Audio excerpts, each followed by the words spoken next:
Finger positioning is key during this trick. Two solutions I came up with for fixing it. I can't stress enough how important your back finger's position is as flicking towards your body. Today I'm going to cover 4 of the most popular techniques.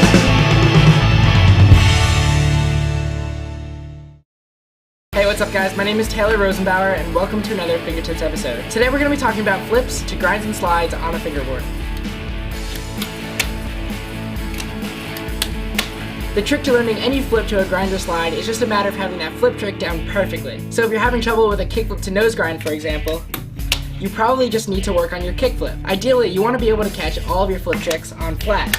If you can catch your tricks, you'll have more control over the board and have no problem putting them into any grind or slide. So now that you have full control over your flat ground flip tricks, the next important thing when it comes to learning a flip trick to a grind or slide is aiming your board at the obstacle. When you roll up to an obstacle, there's 2 things that you have to consider. The first is the amount of space you want to leave between the front of the obstacle and the front of your board before you go to pop the trick. The second thing is the distance you are in front of the rail or behind it. Now for the first distance, you really shouldn't have to leave any more than an inch or 2 between the nose of your board and the front of the obstacle, just as long as your front truck will clear as you go to pop up. However, if you're doing a nollie trick, like a nollie flip to backside crook, you need to leave a little bit extra space just so the front of your board can clear the obstacle. Now for the second distance, let's say you're trying to do a kickflip to backside tail slide.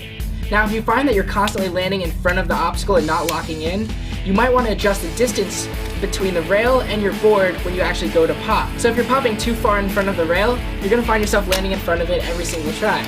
So really, you just need to find that perfect distance, that sweet spot, that gets you locking in every try. One of the first flip to grinds I recommend you try learning is just a kickflip to 50-50 grind. To do that, you just need to practice getting your kickflip straight on the flat ground, and then just approach the obstacle also straight, head on, then with both trucks on the rail, and there you go, kickflip 50-50. Now when you're doing any flip trick to a grind or slide, you really want to focus on locking into the trick. Locking in simply refers to the way you land in the trick.